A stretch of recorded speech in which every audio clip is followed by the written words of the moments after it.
What is going on, everybody? AHS Rules back again with another video, and we're here for another Ring of Honor television review, episode number 35. This was a quicker episode than usual, but before we get into the review portion, I do need to make a brief mention.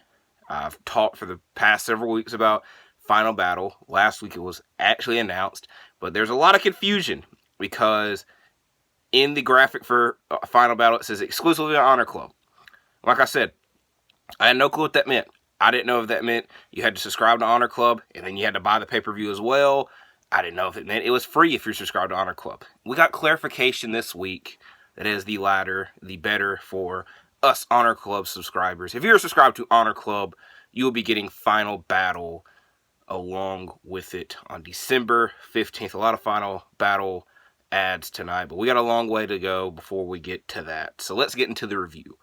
The first matchup is Angelico versus Metalik. Prior to the match, the show opened with a backstage vignette explaining Angelico's beef with Eddie Kingston. His problem with Eddie Kingston came that he felt that he took advantage of Serpentico when he kept his maneuver on him after their matchup several weeks ago, and that he's willing to put their friendship aside, which I want a lot of you did not know there was a friendship between Eddie Kingston and Angelico, but he's willing to put their friendship aside to take the World Championship from him and to get revenge for Serpentico. They did not announce when this matchup was, and Eddie Kingston has a busy schedule. I know that he has a New Japan Strong open-weight title match this weekend. Won't lie to you, I don't know who. I think it's against Toa Henare. I might be wrong with that. Don't quote me on that.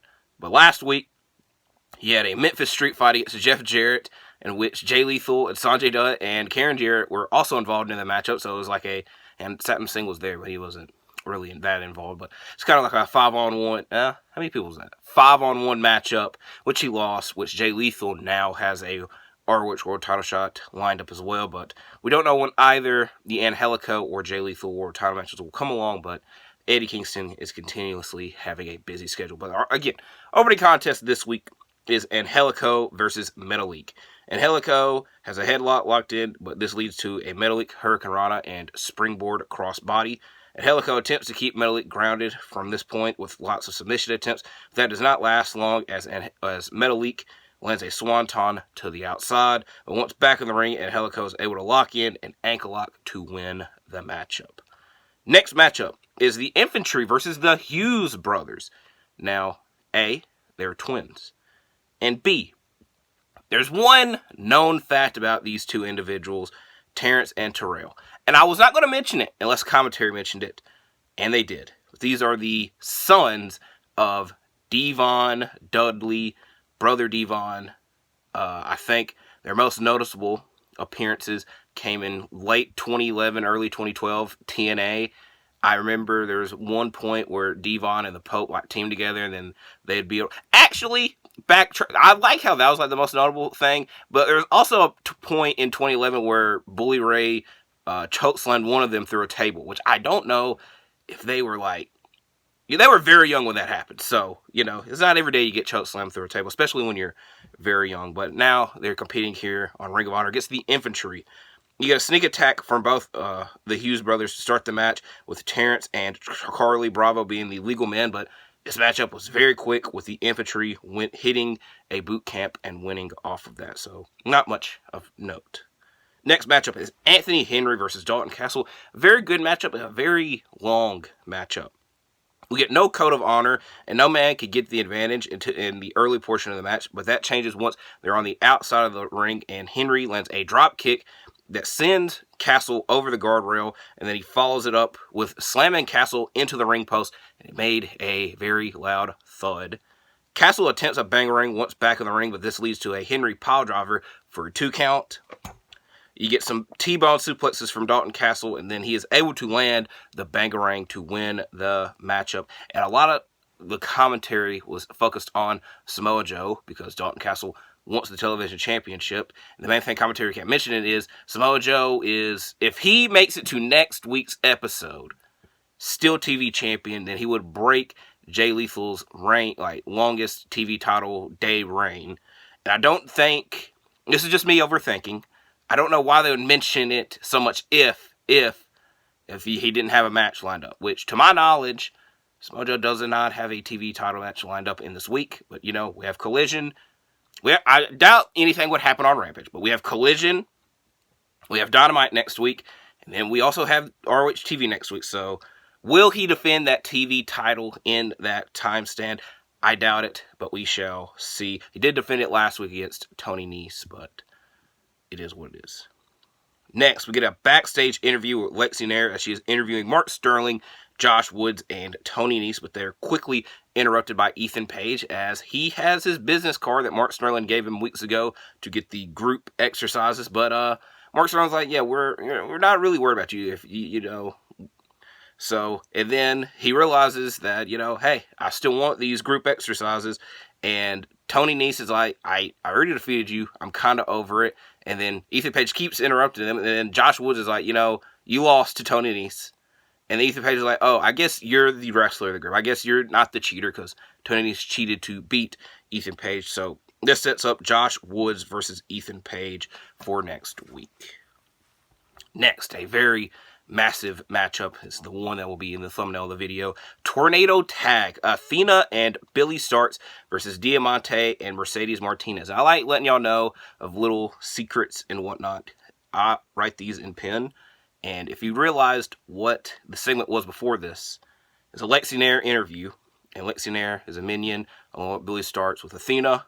And I originally wrote down Athena and Lexi Nair versus Diamante and Mercedes Martinez, but that was not the case. It was Billie Starks. And, you know, every tag team match, I like to make note who the first legal competitors in the matchup are. But guess what? It's a tornado tag. I don't have to worry about that. So here we go. Athena tosses Diamante into the ring bell area. Then Starks follows this up by throwing Martinez into the guardrail that's near the ring bell area. Starks lands a crossbody onto both of her opponents. And then Diamante and Martinez double team on both their opponents, mainly Billie Starks in the corner. Starks lands a DDT, which leads to an Athena Alabama Slam for a 2 count. Athena and Starks hit splashes onto both their opponents into the corner, Stinger splash style. Athena hits a standing moonsault, and then Starks hits a swanton onto Diamante, but Martinez breaks the pinfall up. And then Diamante hits a blockbuster with Martinez hitting a powerbomb onto Billie Starks, with Athena failing to break up the pin, and Diamante and Mercedes Martinez wins this matchup. After the match, Athena pushes Diamante out of the way as Mercedes Martinez is holding up Athena's Ring of Honor Women's World Championship. So it is made note. This is Athena's first loss on ROH. It's not her first loss of the year. And she was very triggered by it, I guess is the best way to describe it. But Diamante and Mercedes Martinez wins the match. And I'll go ahead and make note of it because it happens later on. There is an emergency Minions meeting, which consisted of Athena yelling at Billie Starks, continuously saying that she sucks and that she's mainly mad at her because now she has to defend the championship against Mercedes Martinez, and this does leave Billie Starks crying. So we will see when that matchup takes place. Next matchup is Kyle Fletcher versus Willie Mack. Fletcher had an interview earlier in the show, and he's mainly disappointed in his last losses, but his last losses came against Bryan Danielson and Kenny Omega. But he says he's only 24 and that he'll eventually get back into the ring with them and they'll be more impressed and he will more than likely win those matchups. But tonight's matchup, he is going against Willie Mack. It's back and forth early with arm drags between the two. Willie Mack hits a standing Shining Wizard for a 2 count. Then Fletcher lands a cutter off the second rope and then hits a hammerlock pile driver for the win. It was very reminiscent of a tombstone, but commentary made note that was a hammerlock pile driver, so Kyle Fletcher gets the victory. They also made note, fun fact, 2 other United Empire members were former Ring of Honor World Television Champions in Will Ospreay and Jeff Cobb, and that Kyle Fletcher might fit into the TV title contendership. Next matchup, when I saw the graphic, I'm not going to lie to you, my nose is very runny, I have no tissues here. I did not pick my nose, but I did wipe my nose. Next matchup. When I saw the graphic, it made me excited. And then the match actually took place, and it was kind of like, didn't really happen. But a 4-corner survival, a staple of older Ring of Honor days. Slim J versus Gringo Loco versus Blake Christian versus Gravity. Now, as I said, this matchup, you know, they're not tagging it out. It was very much a fatal 4-way match, but I'll take what I can get. Gringo Loco and Blake Christian start the match off, but Slim J is like running around on the outside, not wanting to be a part of the action. Then he ends up being a part of the action as Christian dives onto him. And I won't lie to you, I'll spoil. Slim J gets the crap beat out of him during this matchup. Christian hits a foot stomp on Slim J in the ring, and then Gravity hits a dive onto Slim J on the outside, and then it is followed by Gringo Loco hitting a moonsault onto both Gravity and Slim J, and then Christian hits a springboard 630 onto all the men on the outside. This, probably the craziest maneuver of the matchup. Gringo Loco hits a spinning powerbomb on Slim J off of the second rope as Slim J is trying to hit a reverse Frankensteiner, but then Gringo Loco spins him into a powerbomb, like I said, off the second rope. It's pretty crazy. Christian then hits a springboard 450, but Gravity hits a springboard senton, getting the pinfall over Slim J. Very enjoyable matchup. Next matchup is legit Layla Hirsch versus Nyx. Earlier in the night, Layla Hirsch interrupts a Maria Kanellis interview, and she says, she bets that Maria is happy that she lost her women's title match to Athena a number of weeks ago, and that she is considering taking Maria up on her help. But Maria is like, you're gonna have to prove that. And this was a very quick matchup as Layla Hirsch dominated and won the match with an armbar. But was that enough for Maria Kanellis?